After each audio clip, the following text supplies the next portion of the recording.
Welcome back. Indeed, it was a busy week in provincial politics. A surprise announcement from Pierre Fitzgibbon that he'd be stepping down. Although, to be fair, maybe not that surprising. Really, the surprising part was when it would happen. He said he thought about December. The Premier said, yeah, not on my watch, and basically forced him, I think that's a fair word to use, to get going now. So he's out. And then we also found out that the whip, the CAQ whip, in the provincial government also deciding to call it quits. So that's two people leaving this government.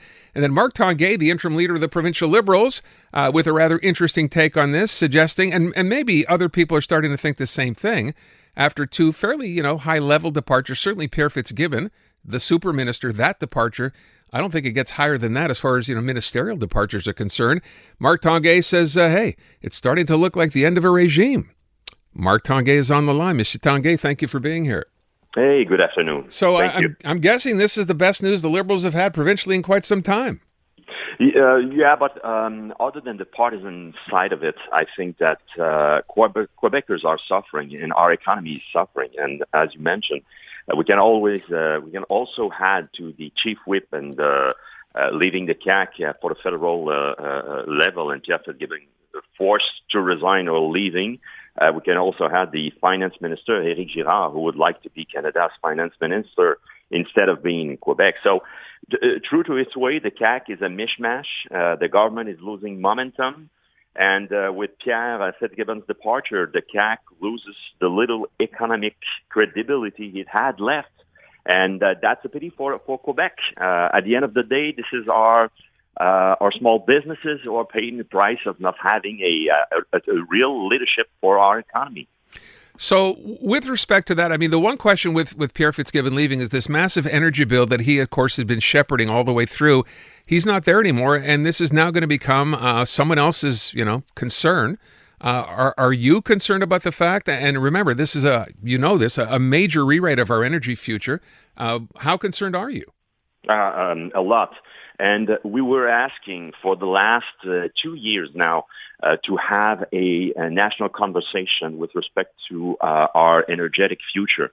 And it took a year and a half to Pierre Fitzgibbon to come out to table a bill that he was supposed to present a couple of days ago. He was still the one who had the François Legault's confidence, but now he resigned. So now we have a new minister who will have to be able to answer all of our questions and express the fact that we can see that there's no vision for the CAQ government. They haven't seen the needs in the energy, and also it's going to cost a lot. And at the end of the day, it's going to be the Quebecers who will be paying the price. So unfortunately, we will start with a new minister who was not in charge a week ago, but now who has to be the one presenting the François Legault's government's vision on energy.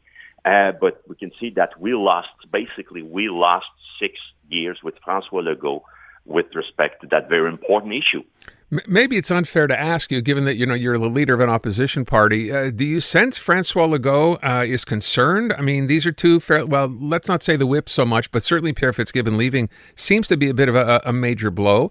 Do you sense he's feeling this? Honestly, I will tell you that I think that François Legault's coalition is all about François Legault. He's the boss. He's the one telling Pierre Fitzgibbon, you know what, you want to leave by December? No, you're going to leave today. Yeah. And you know what? There's no particular concerns. Someone else will do the job. And now François Legault is sending out the message that, at the end of the day, I was the one in charge of the economy. I will be dealing with Hydro-Quebec. And regardless of who will be sitting in the commission, in the committee Tuesday, it's François Legault's show. But at the end of the day, he must work with a vision, and he must have strong ministers answering all of our questions. And the challenges are huge. We don't have any answers. But François Legault is at the same time promising all Quebecers that we will, as long as I'll be the Prime Minister, the tariff Hydro-Quebec's fees will not be going higher than 3%. Right. So it's not really telling the truth. And everyone agrees on that. It will require a vision and a plan which François Legault is lacking. Let's talk a little bit, if we can, Monsieur Tanguay, about the Liberals themselves. So a couple of stories this week in the news. One, Charles Milliard, who has in fact confirmed, he was on this show not that long ago, that he will want the job as provincial Liberal leader, came out and I think caught a lot of people by surprise, suggesting that if a federal Liberal, like, for example, a Pablo Rodriguez, would choose to run for leadership of the party, there should be a loyalty oath that he should be forced to take. What did you make of that? I think that at the end of the day, we will have several high-quality candidates and at the starting line. And I think that we will have an opportunity to debate and meet and to know a little bit better who will be running and for which reasons they will be running and what are they offering to the not only to the Quebec Liberal Party, but to the Quebec. So I'm quite convinced that we will have a positive debate. And at the end of the day, it's the members who will be deciding and choose our next leader. So there's no particular concern for me that people who will be presenting themselves will be able to put forward the reasons why, the good reasons why they are here, and why they are suggesting that they are representing the future, not only, again, of the Quebec Liberal Party, but the Quebec first as well. But do you think, to the Charles Milliard situation, is it necessary for a federal politician, a federal Liberal in this case, to take an oath of loyalty to Quebec in order to run?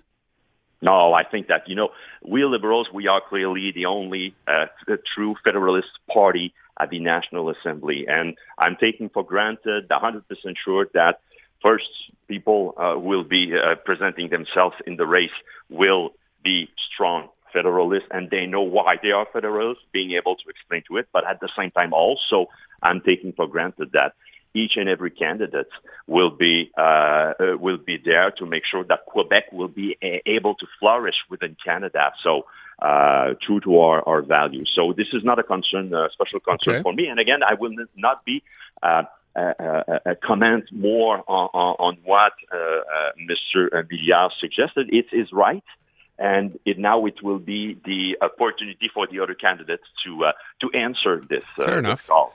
Listen, I'm a little not confused, but I know we spoke to Fred Beauchemin months ago when he said he was interested. Has anything changed? Is he officially in the race or not? I'll let Fred Beauchemin do, if he wants to go ahead, do the announcement in due time. But as we speak, he hasn't done it yet.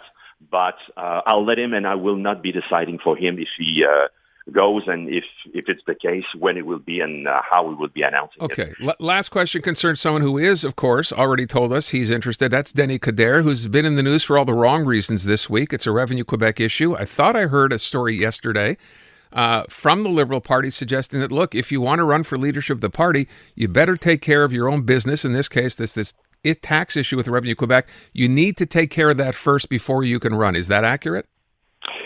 It's accurate. It's a fact that first everyone must pay their taxes in Quebec. It's obvious for us. Mr. Coderre has already said that he will be addressing this situation soon, and I think that's the only thing to do for him.